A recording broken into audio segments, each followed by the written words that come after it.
Hello बच्चों, कैसे हैं आप सब। उम्मीद है कि आप सब लोग खुश होंगे और लेक्चर को देख तैयारी में हो। तो आओ हम देखते हैं। आज हम लेके आए हैं बिलियन चैप्टर का वन शॉट। एक वीडियो में अपन चैप्टर को पूरा का पूरा फिनिश करने वाले हैं।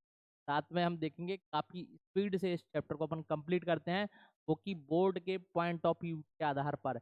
अपने साथ में क्वेश्चन, बोर्ड का क्वेश्चन कहीं से आ जाए, साथ में सारा का सारा टॉपिकों को अपन कवर करते हुए कंप्लीट करने वाले हैं। ये मूव करते हैं आगे की तरफ। सबसे पहले अपन को देखना है आखिर का क्या है। अपन को पता है कि इसी चैप्टर का नाम क्या है, सॉल्यूशन से हम बोलते हैं बिलियन। क्या बिलियन। तो हम देखो सबसे सरल आसान भाषा में इनको समझ लेते हैं कि बिलियन जो है वो एक क्या है, वो विलेय और विलायक का समांगी मिश्रण है। क्या है? विलेय और विलायक का समांगी मिश्रण दे रखा है। इसको हमने क्या बोला, हम बोला विलयन। तो आपको पता है कि विलयन के कितने अवयवी घटक होते हैं, दो अवयवी घटक होते हैं। कि विलयन में हमारे पास में ये बनेगा विलेय और एक मिलने वाला है विलेय से और दूसरा बनने वाला विलयन होता है। इसको हम विलयन बोल देते हैं। दोनों का समांगी मिश्रण होगा, विलेय और विलायक का समांगी मिश्रण क्या बनाएगा, विलयन को बनाने वाला है कि विलयन। साथ में यहाँ पे देखो अपने पास में यदि हम आगे की बात करें, अपने पास में विलेय विलायक से मिलके ही क्या बनने वाला है, विलयन बनने वाला है, से मिलके बनने वाला है। अब आपको पता है विलेय हमारा कौन सा घटक होता है, वो अवयवी घटक होता है जो कम मात्रा में उपस्थित हो। किसमें हो? कम मात्रा में हो। और विलायक क्या होता है विलयन का, वो अवयवी घटक होता है, वो अवयवी घटक होता है जो किसमें अधिक मात्रा में हो। किसमें हो भैया? अधिक मात्रा में दे रखा हो, उसे हम क्या बोलते हैं, विलायक बोलते हैं। वो विलायक। तो हमने इस तरीके से विलेय और विलायक की बात की। आखिर कौन सा हमारा विलेय होगा और कौन हमारा विलायक होगा। दोनों ही अवयवी घटकों से बनता है विलयन बनता है। अब देखो विलयन के अंदर हमने किस के बारे में देखा कि हमने सबसे पहले मात्रा के आधार पर ही देखा। मात्रा के आधार पर कौन हमारा विलेय विलायक है। कम मात्रा होगी वो विलेय, जबकि मात्रा अधिक होगी वो हमारा विलायक होगा। लेकिन यदि हमारे पास में भौतिक अवस्था के आधार पर देखें तो आपके लिए क्या देखने वाला, देखो यहाँ पे हमने देखा कि हमने एक विलेय को मिलाया और एक को मिलाया तो किसको मिलाया? विलायक। हमने देखा और विलयन को यहाँ पे बना दिया, विलयन बना दिया। हमने देखा यहाँ पे कि हमने विलेय को लिया, विलायक को लिया और विलयन को लिया, क्योंकि भौतिक अवस्थाएं अपन को यहाँ से प्राप्त हुई।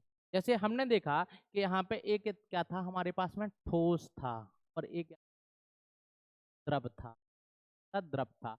और हमने देखा यदि हमें विलेय और विलायक का नहीं पता है, कि जैसे इसमें तो हमने लिख दिया कि विलेय और विलायक है, लेकिन हमें पता कि अपने पास में ए विलेय है या ए विलायक है, हमें नहीं पता है यहाँ। तो इस स्थिति में हम क्या करेंगे, इस स्थिति में हम देखेंगे कि विलयन की भौतिक अवस्था आपको क्या प्राप्त हुई। विलयन की वही भौतिक अवस्था प्राप्त होगी जो विलायक की भौतिक अवस्था होगी। विलयन और विलायक की भौतिक अवस्था हमेशा समान रहने वाली है। जैसे उदाहरण में हमने लिया कि हमारे पता नहीं था कि हमने यहाँ पे 1 लीटर तो पानी को लिया और हमने यहाँ पे 2 kg को लिया को लिया को लिया। हमने दोनों को मिला दिया और मिलाने के बाद क्या बनाया, विलयन बना। अब देखो विलयन की आपको भौतिक अवस्था दिखाई देगी, क्या दिखाई देगी, विलयन की भौतिक अवस्था दिखाई। जैसे हमने देखा कि यदि हमें विलयन ठोस मिला, क्या मिला, ठोस, तो विलयन के समान भौतिक अवस्था रखने वाला अवयवी घटक जो होगा वो क्या होगा, विलायक होगा। मतलब चीनी जो है आपको ठोस है, तो यही हमारा क्या होगा, होगा विलायक होगा। लेकिन यदि आपको ये अवस्था क्या प्राप्त हुई, द्रव, तो द्रव अवस्था वाला अवयवी घटक विलायक होगा, जबकि दूसरा घटक हो जाएगा। तो हमने यहाँ पे विलेय और विलायक के आधार पर इनको हमने कितने भागों में बांट दिया, हमने 2 भागों में बांटा। और उसके बाद में हमने देखा कि जिस विलयन की भौतिक अवस्था अवयवी घटकों की भौतिक अवस्था के समान होगी, वो हमारा क्या होगा, विलायक होगा। यदि द्रव अवस्था मिलेगी तो विलायक ए होगा, यदि इसकी भौतिक अवस्था ठोस प्राप्त हुई तो चीनी विलायक होगी। इस तरीके से हमने विलेय विलायक को पढ़ लिया। अब हमने विलेय विलायक की मात्रा के आधार पर विलयनों को 9 भागों में बांटा था। विलयन के हमने प्रकार को बांटा था 9 भागों में, हमने इनको बांट दिया था कि हमारे पास में 9 प्रकार के विलयन होते। जैसे देखो अपन ने क्या देखा था, यदि हमारे पास में विलायक, और यहाँ पे हमने उदाहरणों को लिखा था, उदाहरण को लिखा था। तो उदाहरण में आपको क्या देखने के लिए मिला था कि हमने सभी जगह पे विलायक को क्या ले लिया, द्रव ले, द्रव। तो अपने पास में एक द्रव के साथ में 3 प्रकार के विलयन क्या बनाएगा, 3 प्रकार के विलयन बना देगा। कि आपने देखा कि हमने एक बार में भौतिक अवस्था विलायक की द्रव ले ली, द्रव अवस्था का विलायक लिया, जबकि ठोस द्रव गैस हमारे पास में प्रकार के हैं। आप तीनों प्रकार के उदाहरण लिख सकते हो। यदि हमारे पास में हमने ठोस को द्रव में घोला, विलायक का मतलब ज्यादा मात्रा, तो आपको क्या मिलेगा, चीनी व पानी का मिश्रण, नमक व पानी का मिश्रण। इस तरीके के उदाहरण आपको देखने के लिए आएंगे। द्रव द्रव में किसका मिश्रण हो जाएगा, एल्कोहल प्लस पानी, H2SO4 प्लस पानी का मिश्रण। तो इस तरीके के हमें मिल जाएंगे। तो 3 भाग हमने द्रव विलायक लेके बांटा, और 3 भाग हम बांटने वाले हैं गैस को विलायक ले को, गैस को। तो हमने यहाँ पे ठोस, द्रव और गैस ले को भी 3 भागों में बांट दिया। अगला है हमारा, यदि हम ठोस को विलायक ले लें, तो हमने ठोस को लिया तो बार में हम मिलाए ठोस और गैस। अब तो कुल मिला के हमारे पास में 9 प्रकार के हमें विलयन मिले। ऐसे विलयनों को हम क्या बोलते हैं, जलीय विलयन बोलते हैं। गैसीय विलयन है और ये हम ठोस वाले विलयन दे। तो हमारे पास में 9 प्रकार के विलयन हमें मिले। यहाँ से क्वेश्चन कम आता है, बेसिकली विलयन के प्रकार यदि पूछ लेगा तो आपको यहाँ पे देना पड़ेगा कि हमारे पास में 9 प्रकार, साथ में आप इनके उदाहरणों को आसानी से, काफी आसानी से बता सकते हैं। आगे देखिए, आगे क्या करते हैं हम, हमने विलयन को देखने के बाद हमने यहाँ पे पढ़ा है सबसे पहले सांद्रता के पदों को।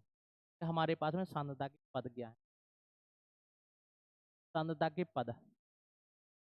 तो सांद्रता के पदों में देखो अपन ने क्या देखा, हमने सांद्रता के पदों को 2 भागों में बांटा। 2 भागों में बांटने के लिए एक हमने बांटा आयतन संबंधी पद, और दूसरा बांटा हमने क्या, द्रव्यमान संबंधी आयतन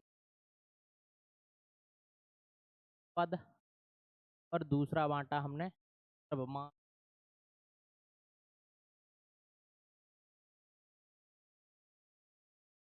एक हमने आयतन संबंधी पद बांटा, दूसरा हमने क्या बांटा, द्रव्यमान संबंधी। साथ में हमने आपको बताया है जो आयतन संबंधी पद हैं पर निर्भर करते हैं, ताप पर निर्भर करते हैं, टेम्परेचर डिपेंडेंट होते हैं, जबकि ये ताप पर निर्भर नहीं करते। ताप पर निर्भर करते, मतलब ये ताप टेम्परेचर इंडिपेंडेंट होते हैं, ये टेम्परेचर डिपेंडेंट होते हैं, ताप पर निर्भर।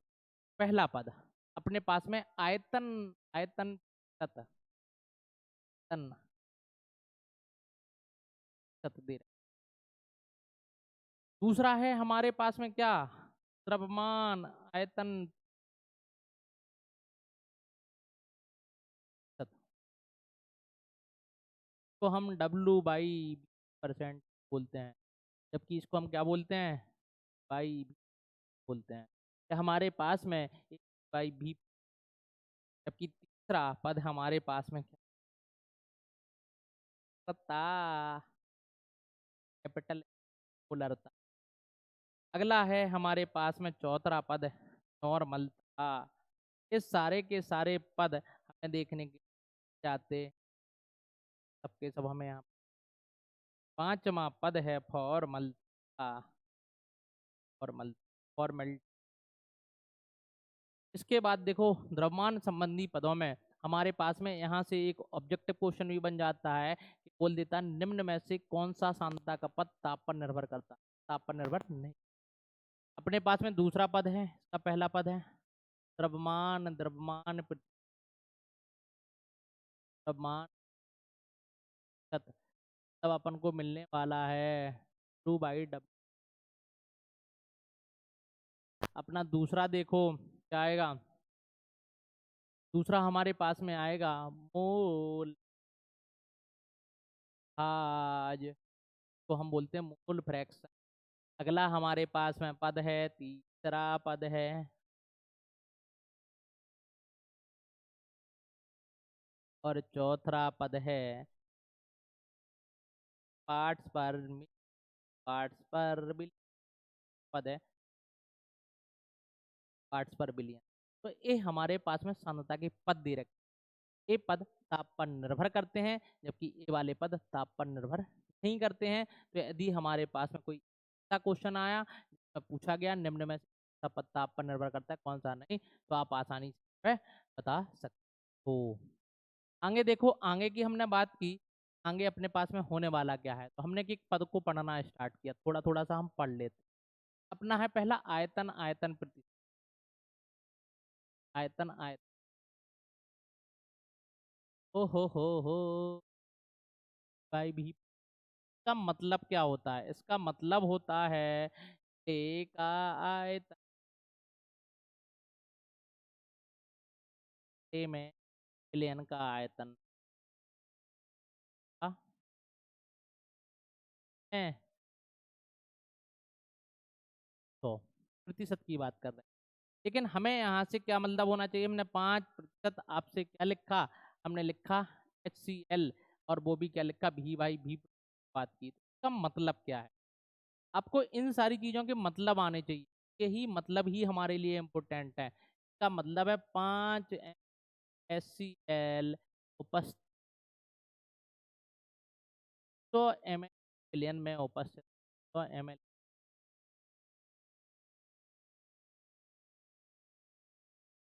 उपस्थित। इसका मतलब क्या है? आपको 5 ml जो मिला वो हमें मिला एक आयतन मिला, एक। जबकि कि हम बात करें विलयन क्या का आयतन का 100 ml, और यदि हम चाहते हैं विलायक का आयतन तो हमें पता है भी बराबर है, बराबर किसका होगा, एक आयतन होगा प्लस। ठीक है, तो यहाँ से हम आसानी से इन सारी चीज़ों को निकाल सकते हैं। तो आपको यदि आयतन आयतन कर दिया है तो आप उसका मतलब समझेंगे। हमारे पास में अगला पद है जो कि है द्रव्यमान द्रव्यमान प्रतिशत। द्रव्यमान द्रव्यमान इसमें देखो द्रव्यमान द्रव्यमान प्रतिशत में अपने पास में क्या आने वाला है, हमने लिखा W/W परसेंटेज की बात की, इसके बराबर है हमारे पास में विलयन का भार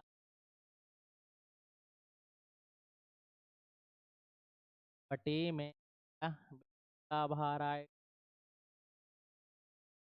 भार आ जाएगा और गुणा कितना 100 आ जाएगा।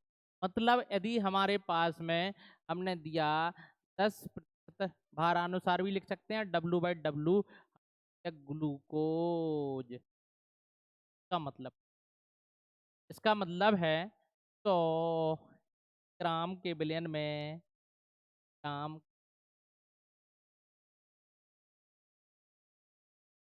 कितना 10 ग्राम मिले, ए का मतलब कौन सा, ग्लूकोज H12O6 उपस्थित। इसका मतलब ए है।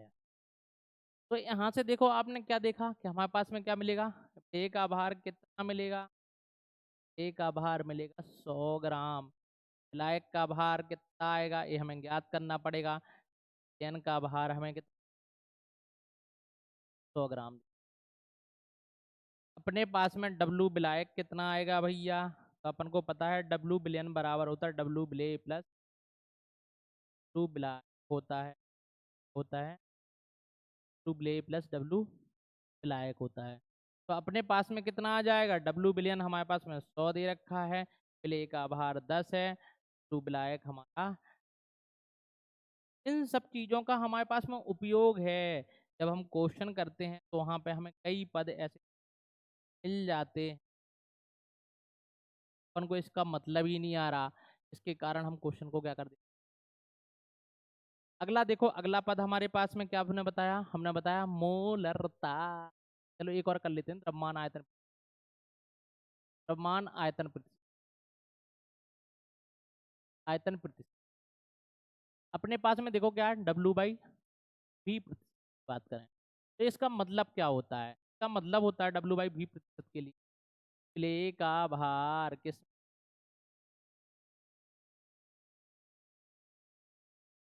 बटे में क्या आ जाएगा, भार आ जाएगा, भार आ जाएगा गुणा कितना अपन को मिलने वाला है 100।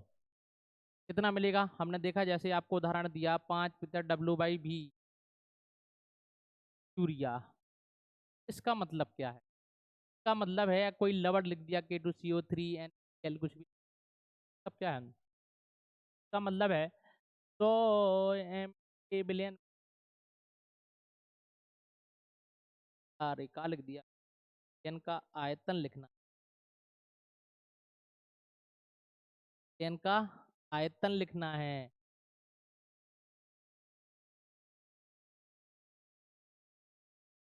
तो अपने पास में क्या बन जाएगा, यहाँ पे बन जाएगा 100 ml बिलियन में, हो 10 सॉरी 5 ग्राम यूरिया, या इसी को हम क्या बोलेंगे, प्ले उपस्थित है। मतलब आप देखें यहाँ से हमें क्या क्या चीजें मिल चुकी पद से, हमें चीजें मिली कि अपने पास में एक तो मिला बिले का भार ग्राम, आपको बिलियन का मिला आयतन जो कि कितना 100 है आयतन मिलेगा। जबकि यदि हम विलायक के भार की बात करें, हमारे पास में विलायक का भार कितना पास में आएगा W/W, लेकिन यहाँ पे कोई भार नहीं दिया है, तो आप गलती से भी 100 माइनस कर देना। कारण क्या है, ग्राम में है, में संभव नहीं होगा, ऐसी आपको वो क्वेश्चन में तो देगा, तो ब्लैक का आपको देना। अगला पद देखो, अगला पद अपने पास में है क्या, हमने अगले पद में देखा कि हम बात करें किस बात की, मोलरता की, हम किससे निरूपित करते हैं, कैपिटल एम से निरूपित। तो मोलरता बराबर क्या होता है, मोलरता एम बराबर क्या होता है, अपन को होता है ब्लैक का विलयन का आयतन लीटर में गुणा क्या करना है, ओहो नहीं। अब आपको पता है बिले के मोल को हम क्या बोलते हैं, भार बट्टे में अड़ुबार बोलते हैं। तो अपने पास में क्या आ जाएगा, भार बट्टे अड़ुभार क्या आएगा, बिलियन का आयतन रखना है हमें लीटर में, लेकिन हमें मिलता है किसमें, एल में, तो हम बटे कर देंगे 1000 कर देंगे अपने पास में एक। तो अपने पास में जो मोलरता है वो किसके बराबर आ जाएगी, है कि W/P गुणे अड़ुभार और ऊपर कितना। यदि हम इसकी इकाई की बात करें, क्योंकि परिभाषा अपन को देखने के लिए मिलती है, और परिभाषा के केस हम क्या बनेंगे, बोलेंगे 1 लीटर के आयतन में उपस्थित विलेय के मोलों की संख्या कहलाती है मोलरता। ऐसा नहीं कि आप अकेले फॉर्मूला ही लिख के आ जाएं, सूत्र के साथ आपको परिभाषा भी लिखनी पड़ेगी और व्यवस्थित तरीके से इनको बताना भी पड़ेगा, डब्लू क्या है, क्या है, क्या है। इस सारी चीज़ों को आप बताएँ तो आपके आंसर बढ़िया होगा। यदि हम इकाई की बात करें, यूनिट की बात करें, तो यूनिट को क्या होनी चाहिए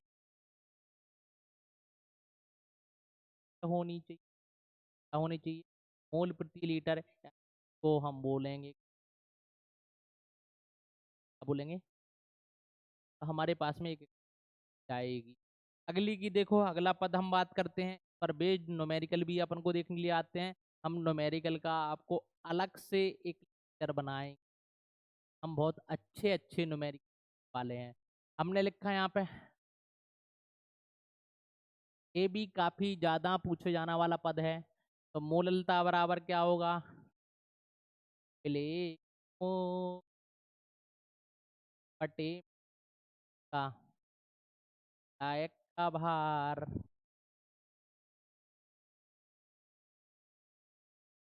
अपने पास में देखो क्या मिलेगा? देखिए मोल के लिए डब्लू बटे में भार बटे में तो भार आ जाएगा विलायक का भार कैपिटल डब्लू लिखा हमने किलोग्राम में परिवर्तित भार से बाहर पड़ेगा। तो अपने पास में क्या आएगा? डब्लू गुणे ये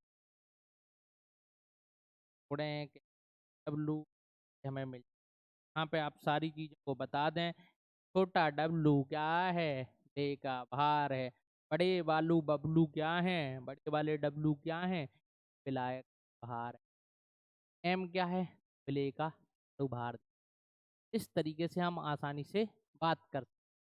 यदि हम इसकी इकाई की बात करें तो एक होगी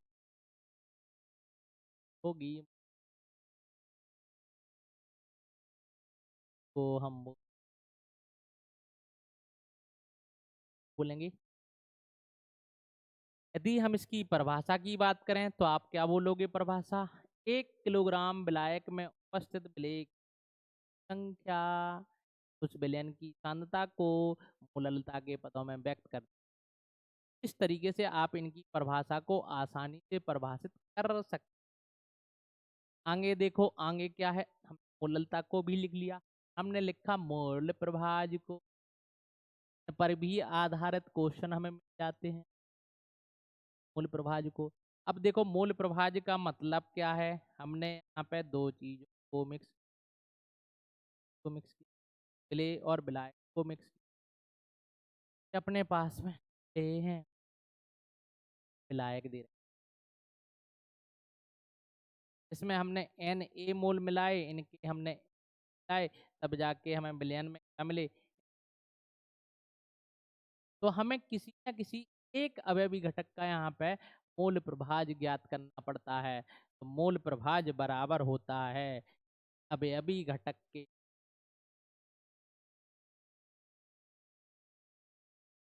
मूल बटे में क्या?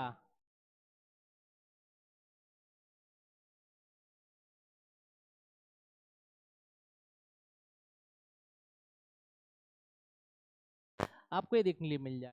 जब हमने मूल प्रभाज किसका विलेय का ज्ञात किया, अपने पास में विलेय का मूल प्रभाज कितना आएगा?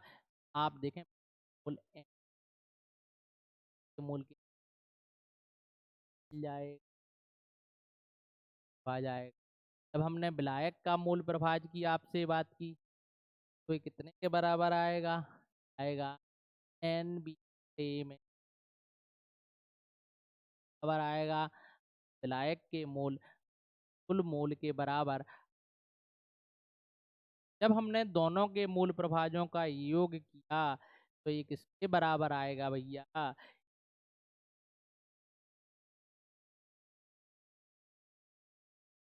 एस एस ओ हो क्या हो गया?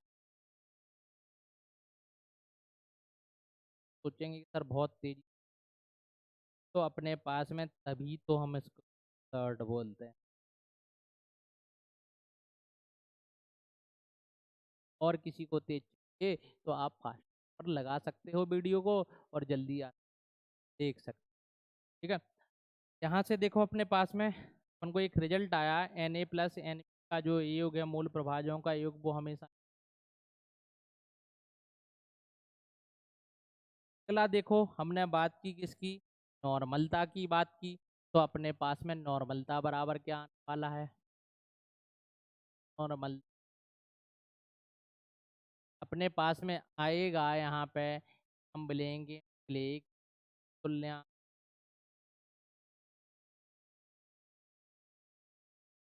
ग्राम तुल्यांक का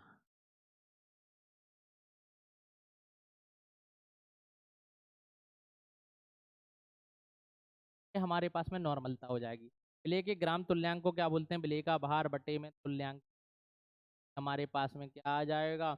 पेन का आयतन रखना है, तो अपने लिए नॉर्मलता बराबर क्या हो जाएगा?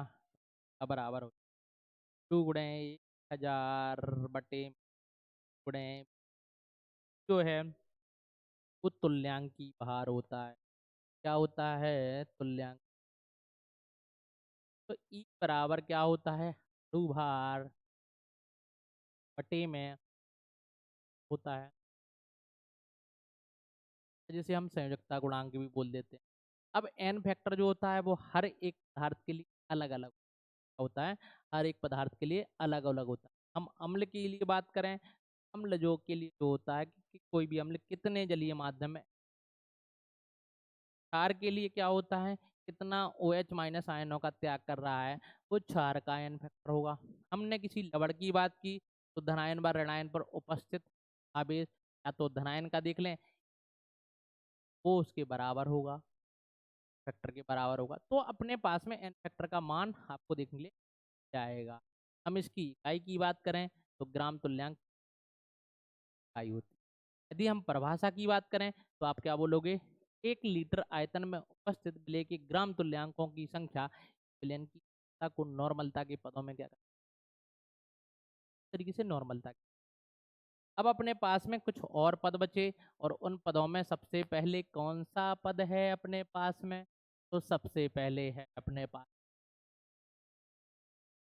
तो यहाँ पे आप सीधा सीधा इसका सूत्र लिखें, विलेय का भार बटे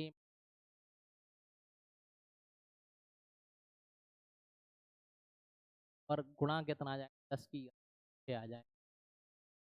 के लिए हम बात करें तो इस सांद्रता के काफी छोटे पद हैं, एक का भार आएगा,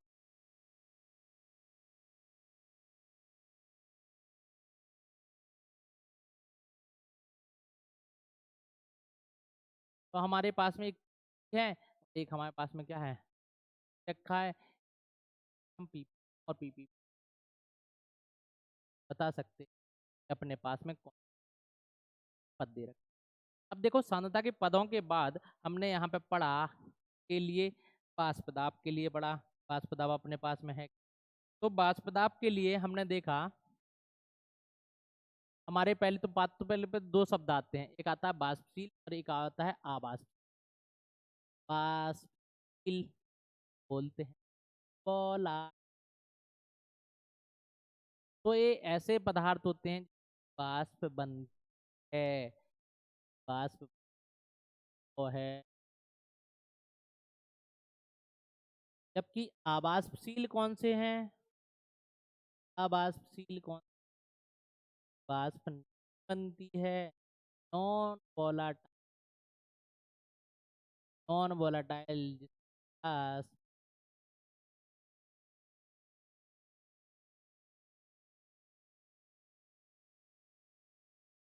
वाष्प को नॉन वोलाटाइल। अब देखो हमें वाष्प दाब पढ़ने के लिए हमें वाष्पशील पदार्थों की आवश्यकता है, कि हमने देखा यहाँ पे बताया वाष्प दाब को समझने पास में क्या है।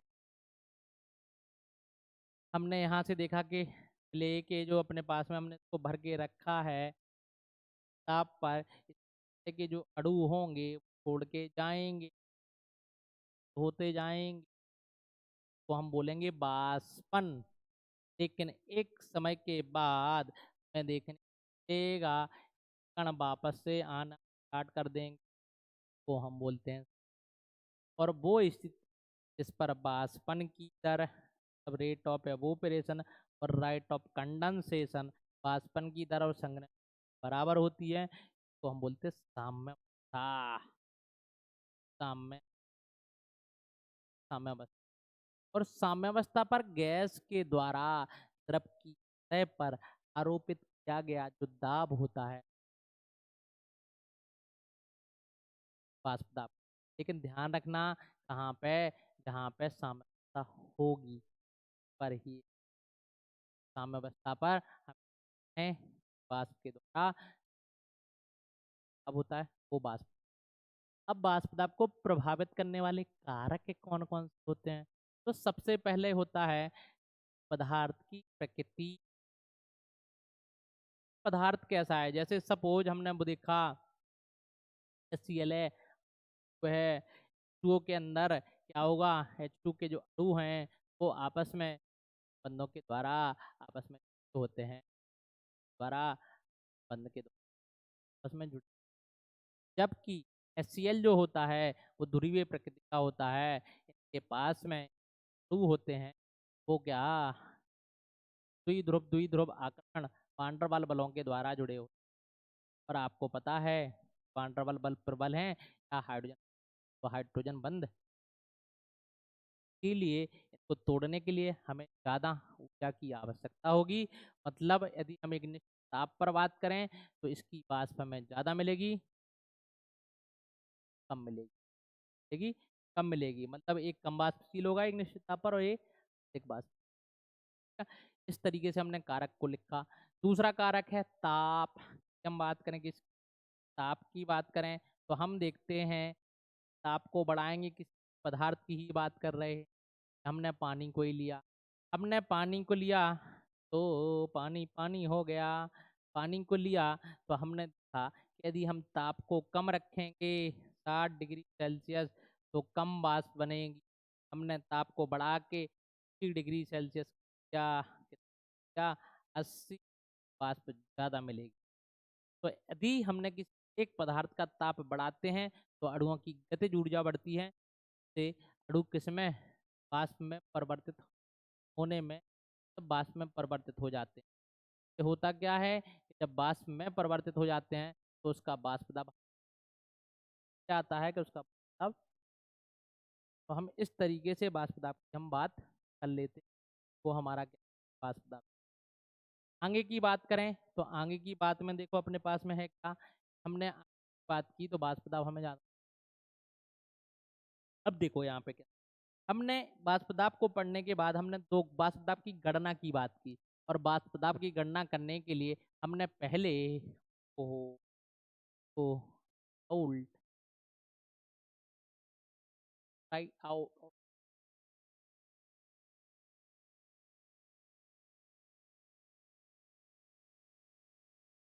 हमने बात की किसकी, राउल्ट के नियम की बात की। हमारे पास में राउल्ट के, तो भाई साहब का नियम, राउल्ट के, और राउल्ट के नियम देखो ये वो स्थिति है जब विलेय और विलायक दोनों ही, तब दोनों की वाष्प बनती है, उस वाली स्थिति की बात कर। हमने क्या लिखा, हमने लिखा हमारे पास में विलेय व विलायक दोनों ही वाष्पशील हैं, इस अवस्था में बात कर सकते। हमने देखो यहाँ पे हमने विलेय और विलायक को दोनों को वाष्पशील, तो हमारे पास में ये जो नियम है वो बोलता है यदि हमने किसी एक अवयवी घटक का वाष्प दाब ज्ञात किया तो ये जो वाष्प दाब होगा वो के मूल प्रभाज के समान, मूल प्रभाज के समान होगा। मतलब आपने कितनी मात्रा इस विलयन के, यदि आपने कम मात्रा में लाओगे कम वाष्प दाब मिलेगा, ज़्यादा मात्रा में लाओगे ज़्यादा वाष्प। लेकिन जैसे ही हम समानुपाती का चिन्ह हटाते हैं तो शुद्ध अवस्था का वाष्प दाब अपन को देखने को मिल जाता है कि आपने यहाँ पे समानुपाती का चिन्ह हटाया तो पी ए बराबर पी, राउल्ट के नियम के आधार पर ही आता है। की बात करें तो इसका विलायक का जो आंशिक वाष्प दाब होगा वो समानुपाती होगा मूल प्रभाज के, तब पी जो होगा वो पी नॉट। लेकिन यदि हमने अवयवी घटकों के वाष्प दाब के अलावा आंशिक वाष्प दाब के अलावा विलयन का कुल वाष्प दाब ज्ञात किया, बस ये कितना मिल जाएगा,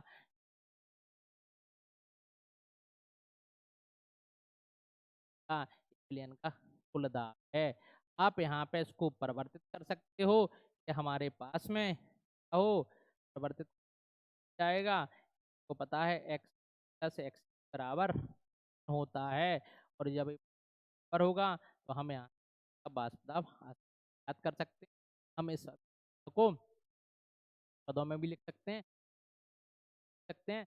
तब एक पद के मूल प्रभाज को हम हटा सकते हैं। जैसे एक्स का पद हटाना है हमें, तो हम लिख सकते हैं 1 माइनस डी, और 1 माइनस एक्स बी को यहाँ पे रख दें तो आसानी से कि हमने एक्स बी का मान हटाना है, मतलब एक्स बी को हटाना है, तो 1 माइनस के रूप में रख सकते हैं। तो हमें का कुल दाब देखने मिल जाएगा। तो हमारा होगा इस तरीके से काम करने का राउल्ट करनी। अब देखो राउल्ट के नियम से हमने दो चीजें और ज्ञात। हमारे पास में एक राउल्ट का नियम है। अब राउल्ट के नियम सीमाएं देखनी पड़ती हैं। तो सीमाएं बोलती हैं कि ये जो अपने पास में जो विलेय और विलायक है आपस में करें, अब साथ में विलेय कोई जुड़ने व घटने का गुण प्रदर्शित ना, कि भैया एसोसिएट हो गया, जुड़ के एक बड़ा बना दिया या छोटा बना दिया, तो इस तरीके के काम ना करें। ये जो नियम है वो आदर्श विलयनों पर लागू होता है। लेकिन आदर्श विलयन क्या होते हैं तो अपन उनको बात करते हैं। हमने देखा कि हमारे पास में दो तरीके के विलयन प्राप्त होते हैं, जिसमें से हमारे पास में आया तो आया आदर्श, आया अनादर्श। आदर्श का मतलब क्या है भैया, जो पालन नहीं, अन आदर्श तब इनके गुण अच्छे नहीं, गुण क्या अच्छे थे, आदर्श विलयन। तो हम बोलते हैं ऐसे विलयन जो सभी दाब ताप या सभी सांद्रताओं पर उल्ट के का पालन कर एक्स को हम बोलेंगे आदर्श विलयन बोलते हैं कि आदर्श विलयन। जबकि हमारे पास में अनादर्श विलयन क्या होते हैं, जो सभी दाब ताप सांद्रताओं पर राउल्ट के को हम बोल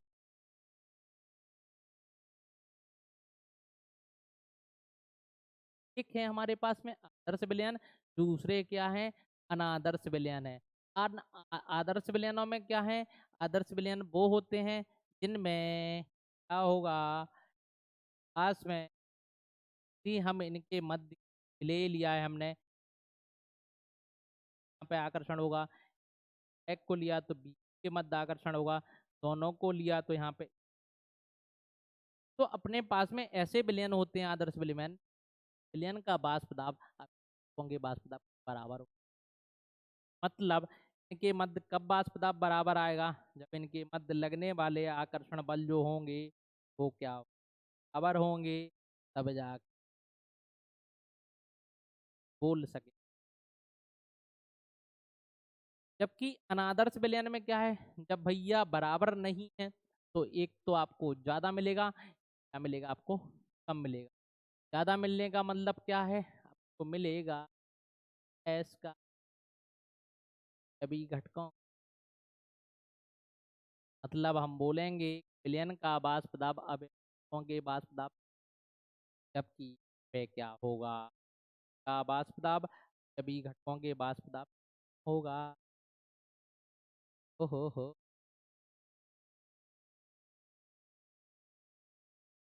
पर होगा पास में। अब इनमें से क्या है जो ज्यादा है उसको हम बोलते हैं धनात्मक विचलन, विचलन को प्रदर्शित कर रहा है। धनात्मक विचलन को प्रदर्शित कर रहा है, तो धनात्मक विचलन को, और एक ऋणात्मक विचलन को ही प्रदर्शित करने वाले विलयन लिखने के लिए में है दूसरा अपने पास ऋणात्मक। इस तरीके से हम धनात्मक और ऋणात्मक बात कर लेते हैं। हमारे पास में धनात्मक और ऋणात्मक आपको देखने लिए मिल रहे हैं, ऋणात्मक। अब देखो अपन आगे की तरफ बोलते हैं, आखिर जो अपने पास में आदर्श विलयन शर्तें क्या हैं, तो अपने क्या हो गया भाई आदर्श विलयन अपने पास में ए ओहो, एस बराबर पी नॉट रखा 10 पी। तो अपने पास में सबसे पहली शर्त है विलयन के मध्य लगने वाले आकर्षण बल ए व विलायक। साथ में अवयवी घटकों का आवास पदार्थ पी नॉट बराबर हो। साथ में इस तरीके के मिश्रण डेल्टा एच मिश्रण जो ऊष्मा है उसका परिवर्तन बराबर होगी ना। अगला है अब बात किया डेल्टा भी मिश्रण यहाँ पे डेल्टा भी जो कि बराबर होगा मतलब विलयन बराबर होगा।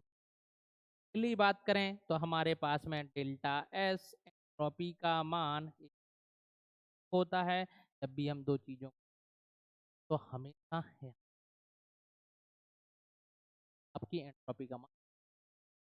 दूसरा देखो अपने पास में हमने धनात्मक और ऋणात्मक विचलन की बात की तो अपने पास में हुआ कुछ शर्तें का हो यहाँ सी हमारे पास में n का वाष्प दाब के वाष्प दाब तो ऐसे तो हम क्या बोल रहे धनात्मक और धनात्मक विचलन में अभिलवी घटकों का वाष्प दाब जो होता है वो इनसे कितना होता है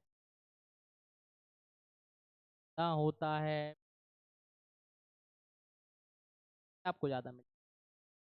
साथ में हम क्या बोलेंगे आखिर इस विलयन का वाष्प दाब हमें कब ज्यादा मिलेगा तब ज्यादा मिलेगा जब अपने पास में और बी वाले आकर्षण बल का हो किसके F और तभी तो क्या होगा इनकी प्रबल आकर्षण है तो इनकी कम वाष्प बनेगी जबकि वाष्प ज्यादा बन जाएगी। इसलिए विलयन का वाष्प दाब भी घटकों के वाष्प दाब से अधिक आता है तो वो धनात्मक वाले विलयन के अंदर डेल्टा एच मिश्रण का मान दें जो होगा अभी जो होगा और एस का मान तो 0 होने वाला है। ये हमारे पास में धनात्मक जबकि एस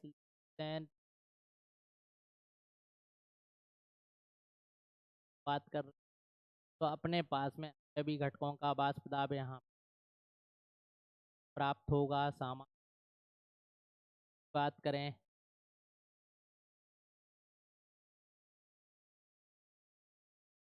दूसरी चीज यहाँ पे यदि हम बात करें कि आकर्षण बल क्या होंगे तो ए और बी के मध्य लगने वाले होंगे होगा जाके वाष्प कम बनेगी तो विलयन अब कम होगा। लेकिन यदि हम बात करें डेल्टा एच मिश्रण की तो यहाँ क्या होगा तरीके होगी ठीक है यहाँ पे अपन को ऊष्मा मुक्त होने वाली है डेल्टा एच होगा डेल्टा एच होगा मतलब बिजली का जो वाष्प होगा वह भी होंगे छोटा। अगला है हमारे पास में डेल्टा एस मिश्रण का मान होता है एंट्रोपी का जब हम दो चीज़ों को मिलाते हैं तो एंट्रोपी का मान हम बढ़ता है। अब देखो यहाँ पे हम धनात्मक और ऋणात्मक विचलन का ग्राफ बनाते हमने x बराबर 0 रखा तो x अपने पास में यहाँ पे बढ़ के x के बराबर पहुँचा जो कि आगे और x बराबर होगा 0। हमने क्या देखा हम बना रहे हैं आदर्श विलयनों के लिए हमने ना होता है ओहो जा रही तो ये हमारे पास में बराबर बराबर है हमने कहा है। अब देखो हम इन दोनों को आपस में वाले हैं तो ए तो बता रहा है पी, ये बता रहा है वाष्प दाब बता रहा है।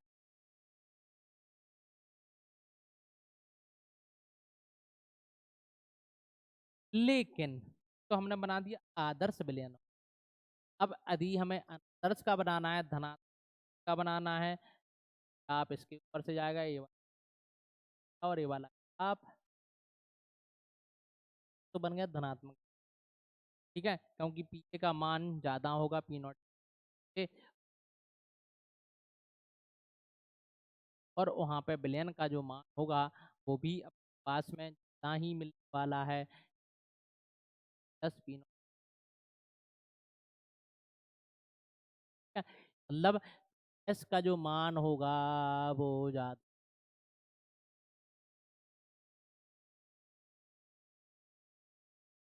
क्या होगा, भी मिलने वाला है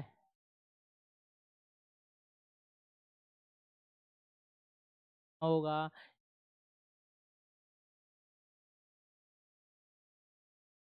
लेकिन यदि हमने ऋणात्मक विचलन का बनाया तो ऋणात्मक विचलन में जो ग्राफ है होगा जाए का बनाया कौन सी आई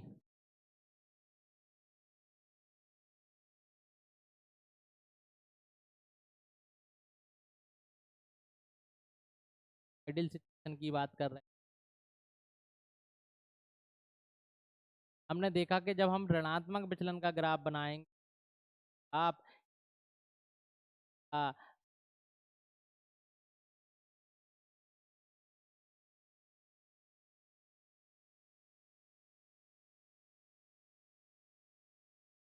जबकि n का क्या होगा, एस बराबर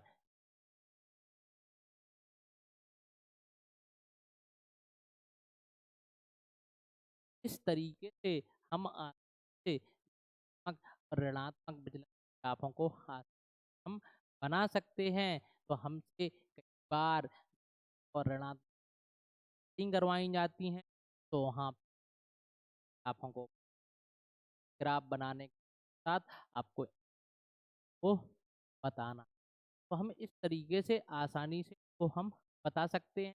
तो ऐसे ही जुड़े रहने की आप लोग जरूर टाइप करें, लाइक करते, शेयर करते रहें, सब करते रहें, और भी अपन आगे का जो लेक्चर है वो आप देखें।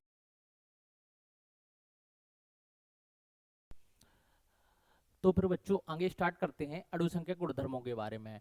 तो उसी में देखो हमने आगे बढ़ाया कि अणु संख्या गुणधर्म होते क्या हैं। तो सबसे पहले अपने पास में होता है, पहला होता है वाष्प दाब में, वाष्प दाब में आपेक्षिक आपेक्षिक अपनमन, अवनमन, वाष्प दाब में आपेक्षिक अपनमन, जिसको हम बोलते हैं relative lowering in vapour pressure बोलते हैं। ये होता है हमारा RLVP होता है, वाष्प दाब में relative lowering in vapour pressure, vapour pressure. दूसरा होता है हमारे पास में क्या, दूसरा होता है क्वथनांक में उन्नयन, उन्नयन, ये होता है डेल्टा टीबी से हम इसको निरूपित करते हैं। तीसरा होता है हमारे पास में क्या, क्वथनांक में हो गया तो हिमांक में अपनमन, हिमांक में अपनमन, जिसको हम बोलेंगे डेल्टा TF आ जाएगा। और लास्ट में हमारा क्या है, फोर वाला परासरण दाब, क्या है, परासरण दाब। तो हमारे पास में चार अणु संख्या गुणधर्म होते हैं कि हमें चार अणु संख्या गुणधर्मों के बारे में बातचीत करते हैं। पहले तो हम देख लेते हैं कि आखिर अणु संख्या गुणधर्म होते क्या हैं। तो ये विलयन के ऐसे गुण होते हैं जो विलेय कणों की संख्या पर निर्भर करते हैं। यदि आपने विलेय कणों की संख्या को कम मिलाया तो इन गुणों में कम परिवर्तन देखने के लिए मिलेगा, लेकिन यदि आपने विलेय कणों की संख्या को ज्यादा मिलाया तो यहाँ पे आपको ज्यादा परिवर्तन देखने के लिए मिलने वाला है। तो ऐसे गुणधर्म विलयन के जो विलेय कणों की संख्या पर निर्भर करते हैं उन्हें हम क्या बोलते हैं, अणु संख्या गुणधर्म बोल देते हैं। अब अपने पास में कितने चार प्रकार के दे रखे हैं। पहला होता है वाष्प दाब में आपेक्षिक अपनमन, दूसरा है क्वथनांक में उन्नयन, तीसरा है हिमांक में अवनमन और चौथा है परासरण दाब। इन चारों चीजों को हम यहाँ पे पढ़ने वाले हैं। तो देखो अपन सबसे पहले पढ़ते हैं किसको, वाष्प दाब में आपेक्षिक अवनमन को। पहली है हमारे पास में वाष्प दाब में आपेक्षिक अवनमन। नमन। देखो इसमें क्या है अपने पास में, हमने एक शुद्ध पदार्थ लिया। क्या लिया? शुद्ध पदार्थ। ओ भाई साहब क्यों परेशान कर रहे हो, कहाँ से आ गए हो आप? ये हमारे पास में है शुद्ध जल लिया हमने। क्या लिया? शुद्ध जल लिया। ओ हो शुद्ध जल लिया। और शुद्ध जल का जो हमने वाष्प दाब देखा, वो हमने शुद्ध अवस्था का वाष्प दाब को हमने माना कि इसका शुद्ध वाष्प दाब कितना है, पी नॉट है। जब क्या था? शुद्ध था। अब इसमें हमने अवाष्पशील विलेय को मिलाया, अवाष्पशील विलेय को मतलब नॉन वोलेटाइल सॉल्यूट को हमने इसके अंदर मिला दिया।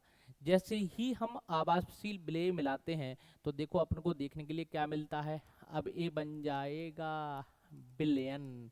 क्या बन जाएगा? विलयन। और विलयन बनने पर हमने इसको क्या मान लिया कि अपने पास में इसका जो वाष्प दाब आया वो आया PS। ये कितना आया? PS आया। जैसे ही हमने आवाष्पशील विलेय मिलाया तो होगा क्या, जो आवाष्पशील विलेय के कण होंगे वो विलयन की ऊपरी वाली सतह पर एकत्रित हो जाएंगे। जिससे होगा क्या, उसी निश्चित ताप पर इस विलेय के जो अपने पास में विलायक है, इस विलायक के कम अणु किसमें? वाष्प में परिवर्तित हो पाएंगे। जिसके कारण होगा क्या, वाष्प दाब में आपको कमी देखने के लिए मिलेगी। जब कम मात्रा में वाष्प बनेगी तो वाष्प दाब भी आपको कम देखने के लिए मिलेगा। और वाष्प दाब आपको कम देखने के लिए मिलेगा तो उसी निश्चित ताप पर यदि हम शुद्ध अवस्था के वाष्प दाब और विलयन के वाष्प दाब में तुलना करें तो पी नॉट का मान क्या हो गया? PS से ज्यादा होगा। हम देखेंगे जैसे ही हमने आवाष्पशील विलेय को मिलाया तो यहाँ पे इस विलयन के कम से कम अणु किसमें? वाष्प में परिवर्तित हो पाएंगे, क्योंकि कुछ अणु ऊपरी सतह पर रह जाएंगे, जिससे के कारण जो निचली वाली सतह के जो कण हैं वो वाष्प में परिवर्तित नहीं हो पाएंगे। तो अपने पास में इस विलयन का जो वाष्प दाब है वो वाष्प दाब हमें क्या मिलेगा? कम मिलेगा। लेकिन यदि हमने बात करें कि आखिर कितना कम मिलेगा, तो अपन को मिलेगा पी नॉट होना चाहिए था और हमें मिला PS। तो जो डेल्टा पी आया इसको हम बोलते हैं वाष्प दाब में अवनमन बोलते हैं। ये अवनमन है कि वाष्प दाब में अवनमन है, लेकिन इसे हमने वाष्प दाब में अपेक्षिक अवनमन नहीं बोला। क्या बोला? वाष्प दाब में अवनमन। आखिर इतनी कमी हुई वाष्प दाब में कब? जब हमने उसमें अवाष्पशील विलेय को मिला दिया, तब की बात बता रहा है। अब देखो जैसे ही हमने आपेक्षिक शब्द को जोड़ा, आपेक्षिक का मतलब होता है किसी ना किसी की उपस्थिति में आपको ये काम करना है। तो जब हम किसी ना किसी की उपस्थिति में काम करेंगे तो हमने दो चीजों की उपस्थिति में बात किया, एक हमने शुद्ध अवस्था की सापेक्ष में ज्ञात किया और एक हम ज्ञात करेंगे विलयन के वाष्प दाब के सापेक्ष में। तो देखो पहले एक चीज और देख लेते हैं, यहाँ पे हम PS का मान निकाल लेते हैं, क्योंकि डेल्टा P बराबर अपने पास में क्या होगा? P नॉट माइनस PS बटे में क्या होगा? P नॉट होगा। अब देखो हमने जो एक राउल्ट का नियम पढ़ा था और राउल्ट के नियम में हमने टोटल निकाला था विलयन का वाष्प दाब, जो कि आया था PA प्लस PB के बराबर आया था। और इसमें हमने देखा था कि जो अपने पास में PA और PB के बराबर तब था जब विलेय व विलायक दोनों ही हमारे वाष्पशील थे। लेकिन इस स्थिति में अब हम विलेय को क्या ले रहे हैं? अवाष्पशील, मतलब विलेय की कोई वाष्प नहीं बनेगी, ना वाष्प बनेगी ना ही वाष्प दाब होगा। तो अपने पास में जो भी वाष्प दाब होगा वो पूरा का पूरा किसके कारण होगा? विलायक के कारण। तो हम लिखेंगे P नॉट B गुणे X विलायक। क्या लिखेंगे? X विलायक। ये हम लिखने वाले हैं। और यहाँ से ही देखो कि P नॉट B को ही हमने क्या माना है? शुद्ध विलायक का वाष्प दाब है। क्या है?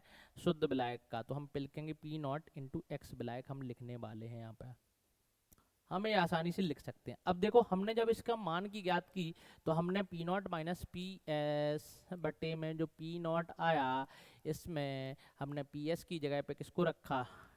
P नॉट गुणा X विलायक को रखा। किसको रखा? P नॉट गुणा X विलायक को रखा। बटे में कितना आ जाएगा अपने पास में? P नॉट आ जाएगा। अब देखो हम क्या करते हैं, P नॉट को ऊपर से कॉमन लिया तो 1 माइनस X विलायक बचा। क्या बचा? अरे यार ये क्या हो रहा है आज, ए एक्स विलायक बचेगा, बटे में कितना आ जाएगा पी नॉट, तो पी नॉट से पी नॉट कट जाएगा, कितना बचेगा P not minus P S बटे में पी नॉट। ये किसके बराबर आएगा, ये आएगा किसके बराबर, ये आएगा 1 माइनस एक्स विलायक। और 1 माइनस एक्स विलायक को हम लिख सकते हैं एक्स विले मतलब विले के मूल प्रभाज्य के बराबर ये हमारा मान आएगा। और विले का मूल प्रभाज्य कितना होगा, तो देखो अपन कितना होगा यहाँ से P not minus P S बटे में पी नॉट जो आया वो एक्स विले के बराबर आया। किसके बराबर आया बच्चों, एक्स विले के बराबर आया। यदि हम यहाँ पे एक्स विले का मान रख दें कि हमारे पास में कितना होता है, तो ये होगा विले के मूल बटे में विले के मूल प्लस विलायक के मूल होगा।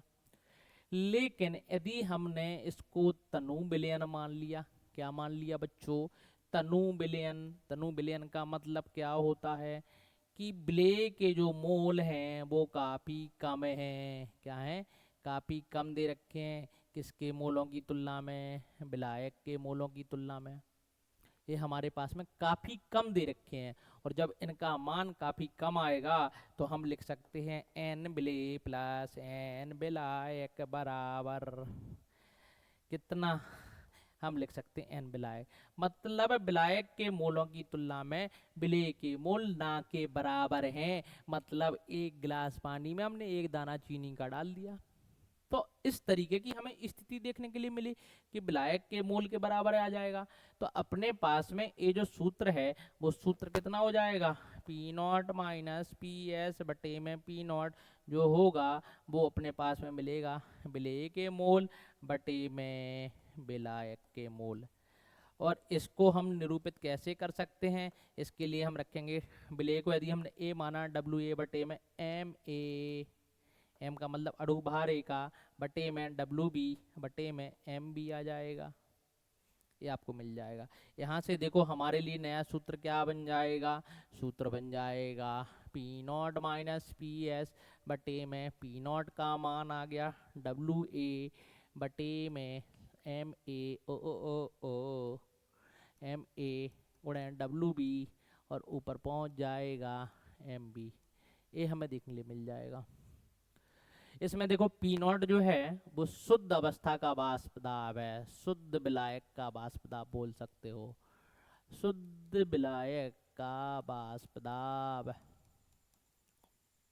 है। जबकि पी एस किसका वाष्प दाब है, विलयन का वाष्प दाब है। किसका, विलयन का वाष्प दाब है बच्चों, ये विलयन का वाष्प दाब आ चुका है। डब्ल्यू ए विलेय का भार है, एम ए विलेय का अणु भार है, डब्ल्यू बी विलायक का भार है, एम बी विलायक का अणु भार है। तो इस तरीके से हमें सूत्र मिल गया। लेकिन अभी है हमने निकाला किसके सापेक्ष, विलयन के सॉरी शुद्ध विलायक के सापेक्ष। यदि आप चाहते हैं कि हम इसे ज्ञात करें किसके सापेक्ष, P not minus P S बटे में पी एस विलयन के सापेक्ष, विलयन के वाष्प दाब की, तो देखो अपन पी एस का मान रखते हैं पी नॉट गुणे एक्स विलायक आया था बटे में पी नॉट गुणे एक्स विलायक आएगा, ए एक्स विलायक मिल जाएगा। अब देखो यहाँ से क्या है, हम यहाँ से पी नॉट को कॉमन ले लेंगे, 1 माइनस एक्स विलायक बटे में कितना आ जाएगा, पी नॉट गुणे एक्स विलायक आएगा। यहाँ से पी नॉट कट जाएगा, कितना बचेगा 1 माइनस एक्स विलायक को हम लिखेंगे विले का मूल प्रभाज बटे में विलायक का मूल प्रभाज, और एक इसके बराबर होगा P not minus P S बटे में पी एस के बराबर होगा। अब आपको पता है किसी का भी मूल प्रभाज लिखेंगे विलेय का तो उसके मूल ऊपर रहेंगे बटे में विलयन के मूल रहेंगे।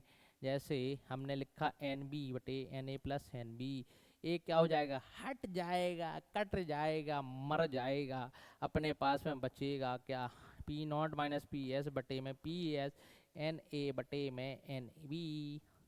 और इसको हम फिर से क्या लिख सकते हैं, डब्ल्यू ए बटे में एम ए नीचे से उल्टा होके जाएगा तो एम बी ऊपर पहुंच जाएगा। तो हमारे पास में एक नया सूत्र यहाँ से मिल चुका है, ये हमारे पास में एक नया सूत्र मिल चुका है जो कि उसी के लगभग लगभग समान है। बस थोड़ा सा अंतर आएगा, मतलब वो क्वेश्चन के ऊपर निर्भर करेगा कि क्वेश्चन में क्या क्या डेटा आपको दे रखा है। आप उस डेटा के अनुसार इस क्वेश्चन को आगे हल कर सकते हैं। आपको देखना पड़ेगा कि कौन से वाले डेटा के अंदर कम मान दिया है, किस पे जब ज्यादा मान दिया है। मतलब अपने पास में दो सूत्र आए, एक P not minus P S बटे में पी नॉट आया, जो कि कितने के बराबर है, डब्ल्यू ए बटे में एम ए गुणा डब्ल्यू बी, और ऊपर कितना एम बी मिला। दूसरा भी सूत्र हमारे पास में क्या आया, लेकिन ये कब आया, जब हमने तनु मान लिया था तब आया। ठीक है, ध्यान रखना ये कि आपने जब इसको हमने तनु माना था तब जाके ये हमें मिला था। इसमें अपने पास में क्या आया, ओ हो ए पी नॉट की जगह पे पी एस है। क्या है, पी एस। तो अपने पास में डब्ल्यू ए बटे में एम ए, यहाँ पर डब्ल्यू बी और ऊपर एम बी पहुंचा। हमारे पास में ये सूत्र, अपने पास में दो सूत्र आए। इन दो सूत्रों में से आप देखेंगे कि कौन से सूत्र से हम आसानी से आज क्वेश्चन को हल कर सकते हैं। वो आपके मानों पर निर्भर करेगा, एक में गणना कम होगी तो दूसरे में गणना क्या होगी, ज़्यादा होगी। हम आपको इस चैप्टर का मतलब लास्ट में हम सारे के सारे न्यूमेरिकल भी करने वाले हैं। हम हर एक टॉपिक से एक एक दो न्यूमेरिकल भी रखने वाले हैं। लेकिन यदि आप लोगों ने अभी तक चैनल को सब्सक्राइब नहीं किया है तो जरूर आप लोग चैनल को सब्सक्राइब करें, बच्चों के बीच में, दोस्तों के बीच में जरूर शेयर करते रहें। साथ में केमिस्ट्री संजीव सर की पाठशाला ऐप को जरूर डाउनलोड कर लें। हम वहाँ पे आपको एक कोर्स भी कुछ दिनों में जल्दी से लॉन्च करने वाले हैं। अब देखो आगे अपन क्या देखेंगे कि हमने इस चीज़ की बात कर ली कि हमारे पास में वाष्पदाब में अपेक्षिक अवनमन का आ गया। हमने दूसरा अणु संख्या गुणधर्म की बात की, और जो है क्वथनांक में उन्नयन। भैया उन्नयन का मतलब क्या होता है, उन्नयन का मतलब होता है क्वथनांक में वृद्धि होती है। क्या होती है, क्वथनांक में वृद्धि होती है। जैसे देखो समझो यहाँ पे होगा क्या, पहले तो हम क्वथनांक समझ लेते हैं। तो क्वथनांक वह बिंदु होता है जिस पर विलयन का वाष्प दाब व वायुमंडलीय दाब बराबर हो जाते हैं। ध्यान रखना, अब वो बिंदु नहीं होता है जिस पे पानी की पहली बूंद वाष्प में परिवर्तित होती है। ये वो बिंदु होता है जहाँ पे विलयन का वाष्प दाब और वायुमंडलीय दाब, दोनों ही दाब बराबर होते हैं। उसको हम क्या बोलते हैं, हम बोलते हैं क्वथनांक बिंदु। अब देखो हुआ क्या, यहाँ से हुआ है, यहाँ से गेम प्लान होना स्टार्ट करना है अपन को। क्या होगा, हमने शुद्ध विलायक लिया। शुद्ध विलायक का हम जैसे ही शब्द लेंगे अपन जल ही मान लेंगे। क्या मान लेंगे भैया, जल, क्योंकि हमें शुद्ध जल के बारे में, और इसका हमने क्वथनांक बिंदु मान लिया टीवी नॉट, जो कि आपको पता है 100 डिग्री सेल्सियस होता है। अब देखो होने वाला क्या है, हमने इसमें अवाष्पशील विलेय मिला दिया। क्या मिला दिया, अवाष्पशील विलेय मिला दिया। होगा क्या, आवाष्पशील विलेय मिला दिया तो होगा क्या, जब जो आवासशील विलेय है वो इसकी सतह पर जाएगा, इकट्ठा होगा, जिससे होगा क्या कि इसकी कम वाष्प बनेगी। जब कम वाष्प बनेगी तो होगा क्या, वाष्प दाब में आएगी कमी, और वाष्प दाब में आएगी कमी तो ए तो 1 atm ही रहा वायुमंडलीय दाब, लेकिन ए बेचारा घट गया। जब घट गया तो क्या ये दोनों बराबर होंगे, बराबर नहीं होंगे। और बराबर करने के लिए आपको जो ताप होगा, जिसको हमने टीबी डैश माना, इसको आपको 100 डिग्री सेल्सियस से ऊपर बढ़ाना पड़ेगा। क्यों, क्योंकि तभी तो ज़्यादा वाष्प बनेगी, और तब ज़्यादा वाष्प बनेगी तभी वायुमंडलीय दाब और विलयन का दाब बराबर आएगा। और जिस स्थिति पर आ जाएगा वही हमारा क्या हो जाएगा, क्वथनांक बिंदु हो जाएगा। अब देखने वाली बात बस ये है कि यदि हम आपसे पूछें कि टीवी डैश का मान बड़ा है या टीवी नॉट का, तो आप बताएं भैया। तो हमें टीवी डैश का मान टीवी नॉट से क्या मिलेगा, बराबर मिले, बड़ा ज़्यादा मिलेगा। हम पूछें कितना ज़्यादा, कितनी ज़्यादा वृद्धि हुई, तो आप बोलोगे सर डेल्टा टीवी जो है वो आएगा TV dash minus TV not के बराबर आया। इतना बढ़ गया, पहले इतना था इतना पहुंच गया, तो कितनी वृद्धि हो चुकी है, TB dash minus TB naught के बराबर क्वथनांक में उन्नयन हो चुका है। और जब एक क्वथनांक में उन्नयन आया तो हमने जब इसको प्रायोगिक रूप से ज्ञात किया कि डेल्टा टीबी का मान भैया कितना आया, तो हमें विलयन की मोललता के बराबर मिला, विलयन की मोललता के समानुपाती मिला। और जैसे ही हमने समानुपाती का चिन्ह हटाया तो होगा क्या, आपको आएगा कोई ना कोई स्थिरांक जिसका नाम है मोलल उन्नयन स्थिरांक। क्या है, मोलल उन्नयन स्थिरांक। यदि हम यहाँ पे केबी की आपसे परिभाषा भी पूछ लें तो क्या होगा, तो हम बोलेंगे एक मोलल विलयन, एक मोलल विलयन के ताप में की गई जो वृद्धि होगी वो किसके बराबर होगी, मोलल उन्नयन स्थिरांक के बराबर होगी। तो मोलल, एक मोलल विलयन का ताप में जो भी वृद्धि हो रही है, जो ताप में परिवर्तन हो रहा है, वो किसके बराबर होगा, ये होगा मोलल उन्नयन स्थिरांक के बराबर होगा, कि दोनों का मान एक एक के बराबर आ जाए। अब देखो यदि हम इसकी इकाई की बात करें तो अपने पास में इकाई क्या होगी बच्चों, टेम्परेचर को या तो डिग्री सेल्सियस, ओ जीरो नहीं लिखना है, डिग्री सेल्सियस, या किस में, केल्विन में मापेंगे, जबकि मोललता को किस में मापते हैं, या तो मोलल बोल दो या क्या बोल दो, मोल प्रति किलोग्राम। तो मोल आएगा नीचे, किलोग्राम पहुंच जाएगा ऊपर, मतलब केल्विन केजी प्रति मोल इसकी इकाई होगी। अब देखो अपन इससे और एक और नया आगे सूत्र बना लेते हैं जिससे वो अपने लिए फायदेमंद हो। अब अपन ने देखा कि डेल्टा टी बी बराबर के बी इंटू मोललता, और आपको पता है मोललता बराबर विलेय के मोल बटे विलायक का भार, किस में, किलोग्राम में। तो हम इसके लिए लिखते हैं के बी, इसके लिए विलेय का भार बटे में विलेय का अणु भार गुणा विलायक का भार, और इसको हमें किलोग्राम में परिवर्तित करना है तो 1000 से भाग देंगे तो वो 1000 ऊपर पहुंच जाएगा। मतलब हमारे पास में सूत्र मिल जाएगा ये वाला ये वाला अपने के पास में सूत्र मिल जाएगा कि इस तरीके से क्वथनांक में क्या हो जाएगा, उन्नयन हो जाएगा। ये क्वथनांक में उन्नयन है। अगला गुण है हमारे पास में हिमांक में अवनमन। क्या है बच्चों, हिमांक में अवनमन, हिमांक में अवनमन। ये बिल्कुल ज्यादा क्वेश्चन आते हैं, या तो आपसे हिमांक में अवनमन पूछ लेगा या क्वथनांक में उन्नयन, साथ में इन सारे टॉपिकों के से हमारे पास में छोटे छोटे से क्वेश्चन पूछ लिए जाते हैं। तो क्वेश्चनों का भी आपको ध्यान रखना है, 2-2 मार्क्स के क्वेश्चन हमसे काफी ज्यादा पूछ लिए जाते हैं।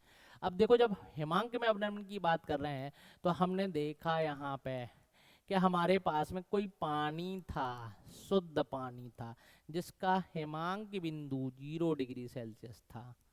कितना था, 0 डिग्री सेल्सियस। अब देखो यहाँ पे अपने पास में हिमांक की परिभाषा क्या है, हिमांक की परिभाषा है कि अपने पास में ठोस अवस्था का वाष्प दाब और किसका, द्रव अवस्था का वाष्प दाब दोनों ही बराबर हो जाएं, तभी जाके वो बिंदु क्या कहलाएगा, हिमांक बिंदु कहलाएगा।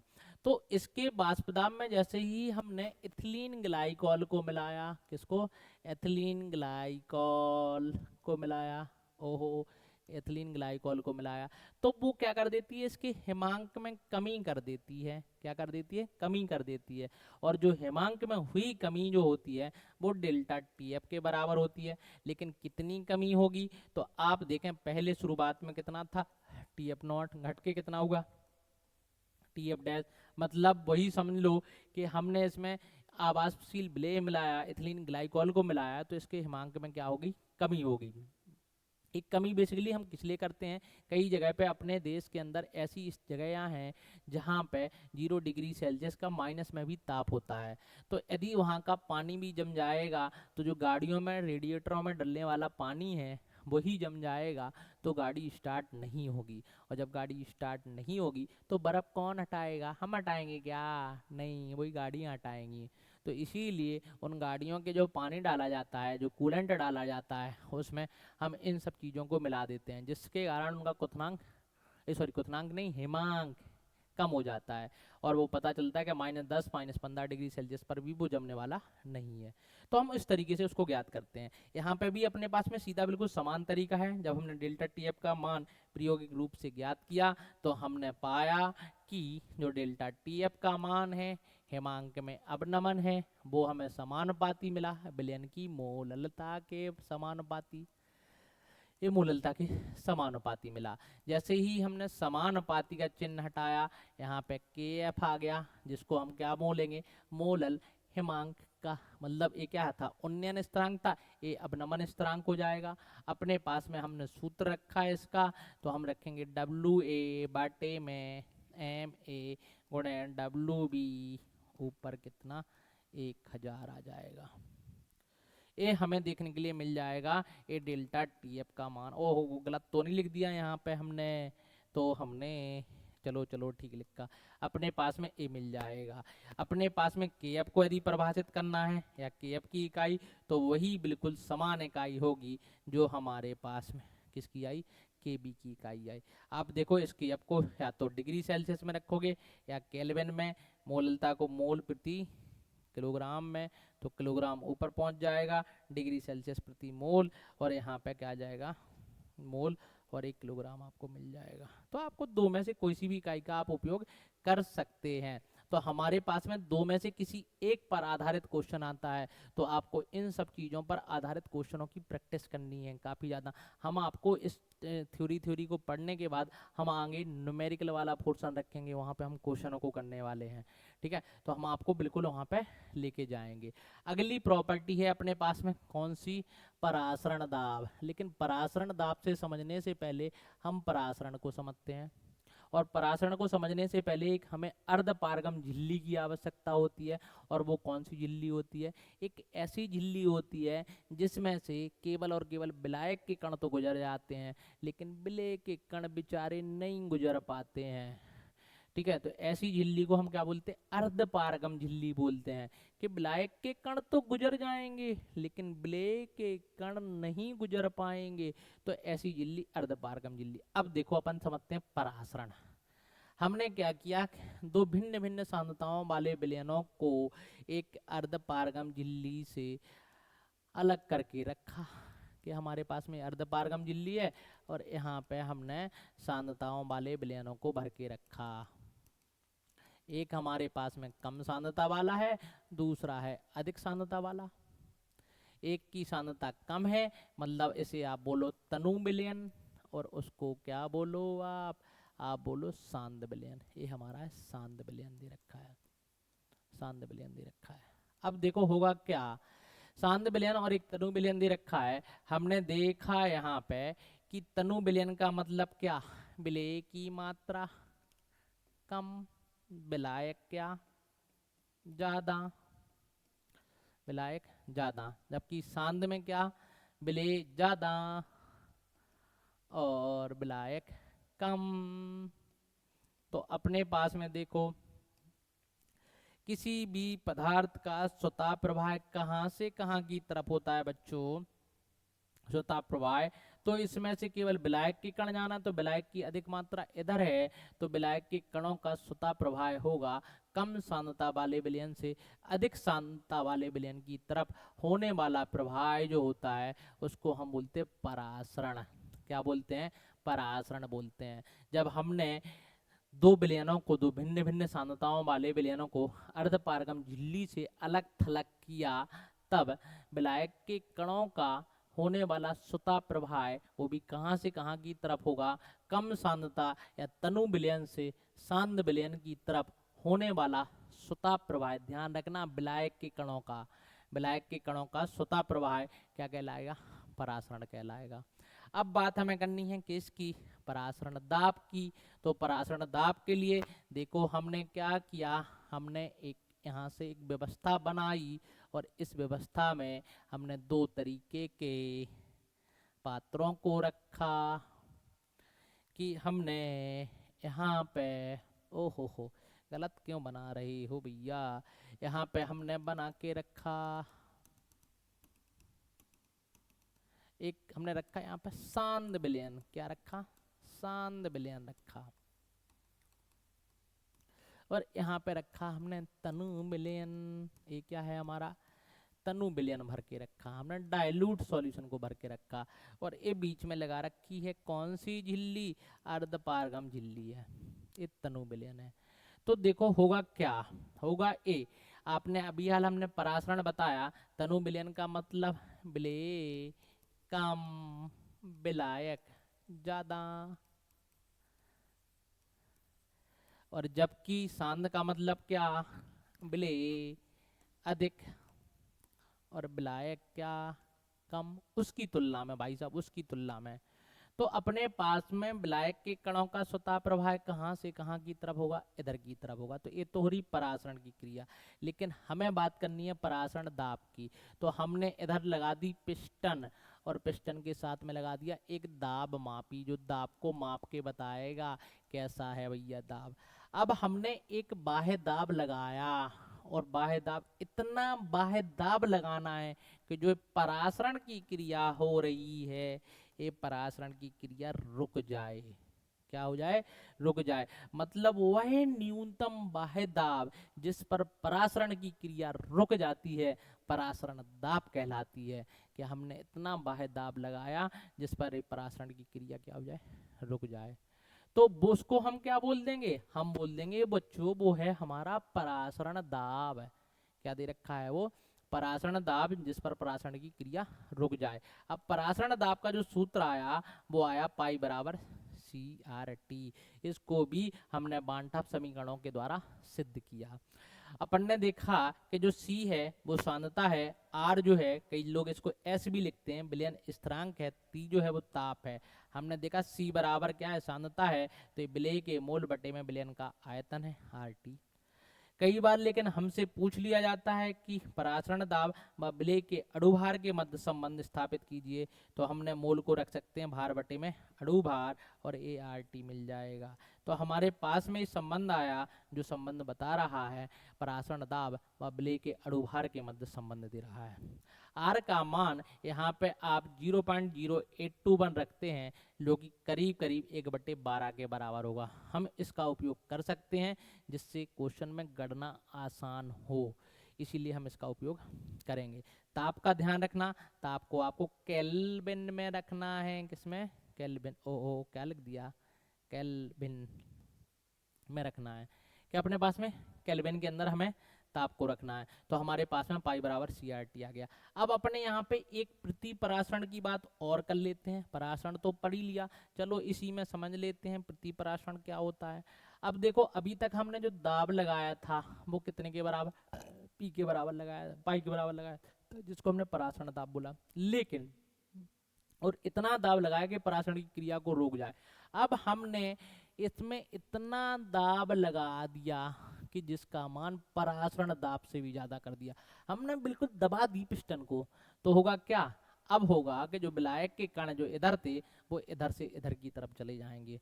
मतलब हमने परासरण दाब से भी अधिक दाब लगा दिया, जिससे परासरण की क्रिया विपरीत हो जाएगी, और जिसको हम क्या बोल देंगे, हम बोल देंगे प्रति परासरण। क्या बोल देंगे बच्चों, प्रति परासरण। एक क्रिया कब हुई, जब हमने बाह्य दाब का मान परासरण दाब से अधिक लगाया।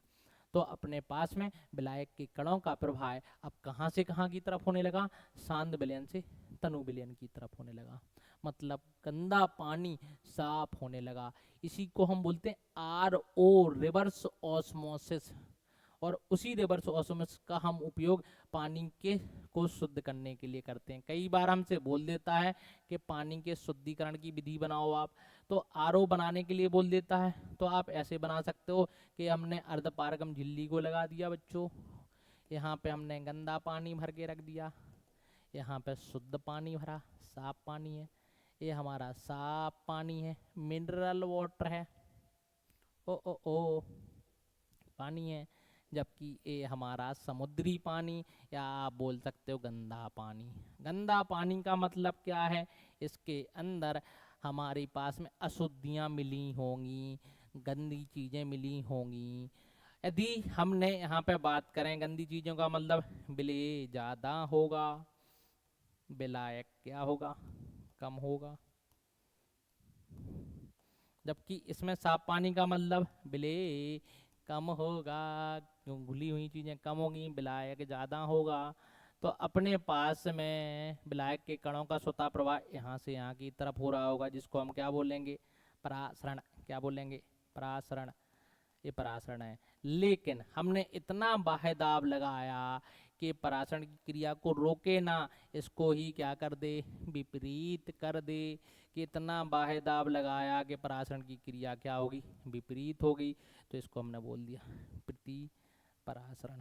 ये क्या है हमारे पास में, प्रतिपरासरण, जिसको हम बोलते हैं रिवर्स ऑस्मोसिस, RO बोल देते हैं कि हमारे पास में RO बन गया। अब देखो ये तो थे हमारे पास में सारे के सारे क्या, ये परासरण विसरण ये सब की बात की। एक विसरण शब्द आया, तो विसरण शब्द का मतलब क्या होता है? विसरण शब्द का मतलब होता है कि किसी सूक्ष्म छिद्र से किसी भी गैसों का निकलना, लेकिन वो गैसों के केस में। यहाँ पे देखो होता क्या है कि हमने किसी एक विलेय के कण को गिरा दिया, और विलेय के कणों को गिराया तो वो होगा क्या, धीरे धीरे पानी में फैलना स्टार्ट हो जाएगा। जैसे आपने देखा कि नील की बूंद को हमने गिराया तो वहाँ पे नील के कण जो था वो छोटे छोटे कणों में बट गया, जिसको हमने बोला विसरण। तो अपन ने देखा यहाँ पे कि यहाँ पे विलेय की मात्रा ज्यादा थी। क्या थी? विलेय। और विलेय कहाँ से कहाँ पे गया? अधिक सांद्रता से कम सांद्रता की ओर। इधर पानी था तो धीरे धीरे पानी नीला हो गया यहाँ पे, तो विलेय कम सांद्रता से अधिक सांद्रता की तरफ गया। साथ में इसमें कोई अर्धपारगम झिल्ली की आवश्यकता नहीं होती है। साथ में हम क्या देखेंगे कि ये तब तक संभव होगा जब तक सब जगह पे एक समान सांद्रता ना हो जाए, बिल्कुल तभी तक होगा। हमने यहाँ पे देखा कि एक कण जो है वो विलेय के कण, वो एक बड़े कण से छोटे छोटे कणों में क्या हो रहा है, विभक्त हो रहा है, जिसके कारण ही इसको हमने नाम दिया क्या, विसरण नाम दिया। अब देखो आगे की हम बात करते हैं। ये तो हमारे थे कौन से, अणु संख्या गुणधर्म। अब अपने पास में है अपसामान्य, क्या, अपसामान्य अणु संख्या गुणधर्म, अणु संख्या के गुणधर्म, गुणधर्म। अब देखो क्या है, अभी तक जो हम विलेय मिला रहे थे वो विलेय अपना ऐसा था कि जिसमें विलेय ना तो संगुणित हो रहा था ना वियोजित हो रहा था, नहीं तो मतलब टूट नहीं रहा था ना ही वियोजित हो रहा था। अब क्या है कि इसमें जो हम उम्मीद नहीं किए थे वैसा हमसे काम हो जाएगा। जैसे देखो अभी तक हमने कहीं पे भी आयनिक विलेय को नहीं मिलाया था, अब हमने यहाँ पे आयनिक विलेय को मिला दिया, और हमने मान लिया कि यहाँ पे हमने 2 मोल मिलाया था NaCl को। लेकिन हुआ क्या, हम उम्मीद लगा के बैठे थे कि इसके अंदर जो गुण आए वो 2 मोल के आधार पर आए, लेकिन हुआ क्या, लेकिन हो गया यहाँ पे उल्टा। हुआ उल्टा, जब हमने 2 मोल NaCl को मिलाया तो अपन को देखने के लिए मिला कि NaCl किस में टूट गया बच्चों, Na+ और Cl- में, ये विभक्त हो गया। और हमने देखा इसके 2 मोल से Na के भी 2 मोल मिले और Cl के भी हमें 2 मोल मिले। मतलब हमारे पास में विलयन में कितने मोल आ चुके, 4 मोल। हम इंतजार करते बैठे थे कि हमें जो गुण मिलेंगे वो 2 मोल के आधार पर मिलेंगे, और 2 मोल के आधार पर मिलते तो इन्हें हम सामान्य अणु संख्यक गुणधर्म बोलते। लेकिन हुआ सब उल्टा। यहाँ पे जो मोल के आधार पर मिला, गुण मिले, वो हमें 4 मोल के आधार पर मिले बच्चों, और 4 मोल के बारे में तो हमने सोचा ही नहीं था। तो ये तो हो गया सामान्य से हटके काम हो गया। जब सामान्य से हटके काम हुआ तो इसको हमने बोल दिया अपसामान्य, एब नॉर्मल कॉलिगेटिव प्रॉपर्टी। नॉर्मल काम नहीं है, नॉर्मल से हटके काम हो गया, तो इसका नाम हो गया एब नॉर्मल कॉलिगेटिव प्रॉपर्टी। अब जो एबनॉर्मल कॉलिगेटिव प्रॉपर्टी हैं वो डिपेंड करती हैं किस पे, वन हाफ फैक्टर पर। किस पर डिपेंड करती हैं, वन हाफ फैक्टर पर डिपेंड करती हैं। और वन हाफ फैक्टर जब हमने किसके लिए, संगुणन और वियोजन के लिए निकाला, तो अपने पास में हमने पहले जब वियोजन के लिए वन हाफ फैक्टर को निकाला तो हमें देखने के लिए मिला कि अपन को आई की वैल्यू आई 1 + अल्फा × n-1 के बराबर। जो अल्फा था वो वियोजन की मात्रा था। किसकी मात्रा, वियोजन की मात्रा था। एन जो था वो आयनों की संख्या था। क्या था, आयनों की संख्या था, ये आयनों की संख्या था। जबकि दूसरा केस हमने संगुणन के लिए बात किया। संगुणन का मतलब होता है छोटे छोटे अणु मिलकर बड़ा अणु का निर्माण करें। तो हमारे पास में 1 + अल्फा 1/n-1 ये हमारे पास में संगुणन के लिए आया कि हमारे पास में यदि संगुणन होगा तो ये आएगा। और जैसे ही हमारे पास में बांठाप गुणांक आया, हमारे सारे के सारे जो सूत्र थे वो हमारे अब परिवर्तित हो गए। मतलब यदि अब हमें एबनॉर्मल कॉलिगेटिव प्रॉपर्टी निकालनी है तो अब अपने पास में आई बराबर क्या हो जाएगा, डेल्टा TB। आप इसको एक्सपेरिमेंटल बोल सकते हो, बटे में डेल्टा TB। थियोरेटिकल या कैलकुलेटेड बोल सकते हो। तो हमारे पास में डेल्टा टी बी हमें एब नॉर्मल चाहिए एक्सपेरिमेंटल वाला, तो अपने पास में क्या आ जाएगा, आई गुणे डेल्टा टी बी कैलकुलेटेड, मतलब जो अपन ने फॉर्मूला लिखा था। मतलब अब आगे गुणा हो जाएगा किसका, के बी का, डब्ल्यू ए बटे में एम ए, और यहाँ पर डब्ल्यू बी, और ऊपर कितना हो जाएगा, 1000 हो जाएगा। मतलब सारे के सारे सूत्रों के आगे अब किसका चिन्ह का गुणा हो जाएगा, हमारे पास में सॉरी किसका, अपने पास में आई का गुणा हो जाएगा। तो हमारे पास में आई के एफ इंटू डब्ल्यू ए गुणे 1000 बटे में एम ए गुणे डब्ल्यू बी मिल जाएगा, ये मिल जाएगा हमें। हमारे पास में परासरण दाब एक्सपेरिमेंटल वाला भी कितना हो जाएगा, आई गुणे सी आर टी हो जाएगा, ये हमारे पास में चेंज हो जाएगा। तो जहाँ जहाँ पे ब्ले के कण आ रहे थे वहाँ वहाँ पे ये सारी चीज़ें हमारी क्या हो जाएंगी, परिवर्तित हो जाएंगी, और हम उन सारी चीज़ों को यहाँ पे क्या करेंगे, ज्ञात करेंगे। सब चीज़ें हमारी बांटा फैक्टर के आधार पर अब होने वाली हैं, कि सारी की सारी चीज़ें हम बांटा फैक्टर के आधार पर निकालेंगे। अब हमने यदि आपको दिया कोई क्वेश्चन दिया कि यदि हम आपसे पूछें कि परासरण दाब 1 मोलर NaCl का ज़्यादा होगा या आप बताएं 1 मोलर यूरिया का ज़्यादा होगा, तो ऐसे क्वेश्चनों के लिए हमें क्या देखना है, हमें देखना है दोनों की सांद्रता बराबर है, पाई बराबर जो CRT था वो समान रहा, लेकिन एक क्या है, एक विद्युत अपघट्ट है। विद्युत अपघट्ट का मतलब क्या है, जिसे हम पानी में मिलाएं तो आयनों में वियोजित हो जाए, तो ये हमारे पास में विद्युत अपघट्ट है। जबकि ये क्या है, विद्युत अनअपघट्ट है। क्या है, विद्युत अनअपघट्ट है, अनअपघट्ट दे रखा है, विद्युत अनअपघट्ट दे रखा है। तो इस स्थिति में हम क्या देखते हैं कि इस स्थिति के लिए विद्युत अनअपघट्टों का मतलब जो अपने आयनों में वियोजित नहीं होगा, तो आयनों में वियोजित नहीं होगा तो ऐसी चीजों के लिए बांटा गुणांक का मान 1 होता है, कि 1 के बराबर होगा। तो हमारे पास में इसके लिए बांटा गुणांक क्या आएगा, ये हमारे पास में प्रबल विद्युत अपघट्ट होते हैं, और प्रबल विद्युत अपघट्ट के लिए जो बांटा गुणांक का मान होता है वो देखो क्या होता है। हमें पता है NaCl जो है वो टूटेगा Na प्लस और Cl माइनस में, n का मान कितना आएगा, 2 आएगा।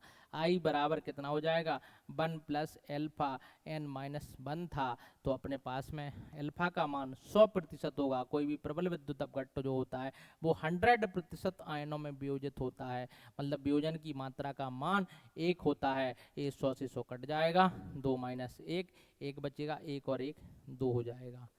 अब अपने पास में यहाँ पे 2 का गुणा होगा, उसमें कितना, 1 का गुणा होगा, तो पहले से ही पाई किसका, NaCl का ज़्यादा आ जाएगा।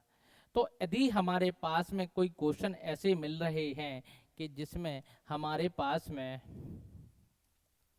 अपने पास में परासरण दाब के बारे में पूछा जाए, तो ऐसे क्वेश्चनों के आंसर आप काफ़ी आसानी से दे सकते हो। जैसे हमने आपको एक क्वेश्चन दिया कि अपने पास में बहुविकल्पी क्वेश्चन है, आया हुआ है कि 1 मोलर NaCl का बांटा परासरण दाब होगा ज़्यादा, कि 1 मोलर MgCl2 का होगा, कि 1 मोलर Al2SO4 का होल थ्राइस का ज़्यादा होगा, या 1 मोलर ग्लूकोज का ज़्यादा होगा। तो इस स्थिति में आप देखें हमारे पास में जो विद्युत अनअपघट्ट हैं वो तो आयनों में वियोजित ही नहीं होंगे, तो इनके परासरण दाब का मान हमारा कम होगा। लेकिन सबसे ज़्यादा किसका होगा, तो आप सीधा का सीधा देख लें कि जिसमें आयनों की संख्या जितनी ज़्यादा होगी उसके लिए विद्युत अनअपघट्ट परासरण दाब का मान भी ज़्यादा होगा। यहाँ पे n का मान 2 है और यहाँ पे n का मान 3 दे रखा है। जबकि इसमें देखो किसमें टूटेगा, ये टूटेगा 2 एल्यूमिनियम 3 प्लस और 3SO4 2 माइनस में वियोजित हो जाएगा, n का मान 3 और 2 5 हो जाएगा। तो सबसे ज़्यादा n का मान इसी के लिए आया, तो परासरण दाब भी सबसे ज़्यादा इसी के लिए होगा। तो हम इस तरीके से एक नए नए प्रकार के क्वेश्चनों को यहाँ पे पुट करने वाले हैं, और हम आगे देखते हैं कि हम किस तरीके के क्वेश्चन हर एक जगह से टॉपिक से क्वेश्चन यहाँ पे रखने वाले हैं। जो टॉपिक अपने छूटे हैं उनसे भी हम क्वेश्चन यहाँ पे रखने वाले हैं।